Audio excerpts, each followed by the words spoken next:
come from a variety of committees. I'm joined now with a man who will chair one of the most important of them, Adam Schiff, Democrat of California, the new chair of the House Intelligence Committee. How are you feeling today? Good, good. It's a new day.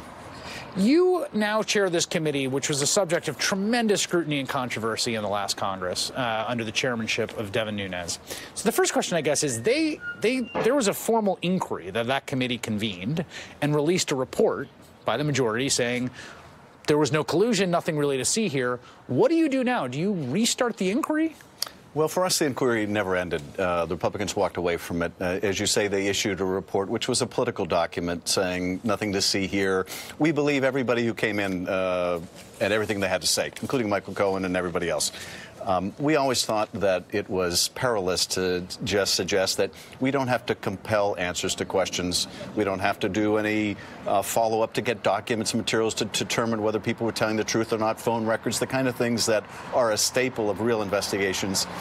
We now see what a folly that was.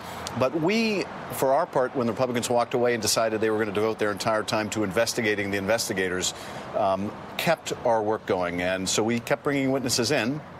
It was hard because we couldn't compel them. So we're going to continue that work. We will invite the Republicans to rejoin the investigation if they're interested, if they're willing. We'd like to work in the bipartisan fashion, which we committed to doing at the outset, but it will be up to them whether they're interested. Are there glaring holes, glaring things that are the obvious first priority in terms of getting your hands on, in terms of subpoenas or requests? There are, and I've held up this example before because it's such a graphic illustration of the kind of investigations the Republicans were leading and where they fell short. We know in the run-up to this meeting at Trump Tower that there were phone calls going back and forth between Trump Jr. And the Russian oligarch's son, Emin Agalarov, where Don Jr. was trying to find out, are the Russians serious, and what do they have to offer, and should I take this meeting? Should I bring my brother-in-law? Should I bring the campaign chairman? And this is the most important time. They haven't even sewn up the nomination yet. Right. And sandwiched between those calls back and forth between Don Jr. and Emin Agalarov is a blocked call. And we wanted to know, did that come from the president? Was the president involved in the planning or the approval of this meeting? So we said, let's subpoena the phone records and find out. And the Republican answer was, no, we don't want to know.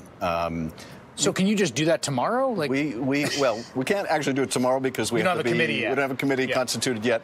But when we are constituted, we can get those phone records. And, we're going to continue to, for our part, seek voluntary compliance and only use a subpoena as the last resort. But we do anticipate that it will be a necessary resort in some cases. What about witnesses that have come before your committee and told you things that you now suspect are false? Well, probably our first step will be to provide the transcripts to Bob Mueller so that he can have the benefit of the evidence they contain, but also determine and take appropriate action where people came before a committee and lied, and hold them accountable, as indeed Michael Cohen was held accountable. So that's an early and, I think, important step. I want to take a step back for a second, because I think that people who have sort of come to follow your committee closely in this era have a view of it that's very different than what its reputation had been. When I was covering Congress in an office right over there, the entire it was one of these glad-handy, very bipartisan committees. You guys sort of stood kind of foursquare, largely because there was a real kind of back and forth with the intelligence community. It's all very secret and cloak and dagger. You're in this very elite group of people that gets information. I mean, how much has the committee been broken, its culture, its sort of institutional basis, by the last 2 years? I'll tell you the good news and the bad news. The bad news has been pretty obvious. We operated in a bipartisan fashion up until March 20th. That was the day in 2017 when James Comey testified publicly before our committee that there were actually two investigations, not just a Clinton investigation, but there had been one of the Trump organization. That prompted the now infamous midnight run by our chairman the following day or evening. That completely blew up bipartisan work on the Russia investigation. You can't conduct a legitimate investigation if you're basically in cahoots with someone who may be implicated in that investigation. The good news is that notwithstanding all of that dysfunction on the Russia investigation, we continued to do the work that you were familiar with about our committee before, which was the day job, the bread and butter, the oversight of these mammoth agencies, making sure they're funded appropriately and doing the work they should and maintaining people's privacy. And operating legally. And operating constitutionally and legally. And all of that we have continued to do in a nonpartisan way. Now, you don't see that. So you're able to, I mean, I guess the point there is what, from a sort of almost emotional human level, but institutionally, you're able to sort of like cordon those things off from each other. We have. And, you know, Mr. Nunes and I think, made the decision without ever the need to discuss it. We were not going to let our differences on the Russia investigation impede the otherwise vital work of the committee. So here, then there's a broader question. It's a question I want to ask all of Democratic leadership. We're living right now through this era of a kind of both polarization, institutional norms, and I think maximalism increasingly be employed tactically, legislatively, okay? One of the big victories of the Republican Congress when they got the majority in 2010 was they used the debt ceiling default as a kind of threat to get an austerity legislation passed. It worked. It was incredibly reckless. It was unprecedented nearly.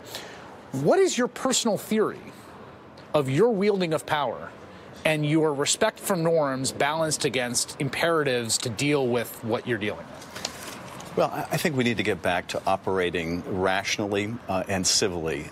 We have to stop holding the government and all of its employees and contractors hostage when you can't get the votes for your priority, whether it's a wall or anything else. So we need to get back to some rational order. We don't want to repeat the mistakes, the excesses, the over, zealous partisanship of the Republicans. I hear that all the time. But what if that's the way the world works now? What if you cannot unilaterally put Humpty Dumpty back together? I don't accept it, and I can't accept it. I think, we fight hard and we fight tough and smart for our priorities. But we also recognize there's something bigger than us, that we're going to come and go in this beautiful building behind us. And we have an obligation to the entire country and to its institutions. Right now, this is the most precarious time in my lifetime in terms of our republic. We have a president who denigrates the freedom of the press, who goes after the independence of the judiciary, and in so many ways, I think, is threatening the livelihood of our democracy. The answer to that cannot be more of the same. That just drags us all down. Congressman Adam Schiff, the new chair of the House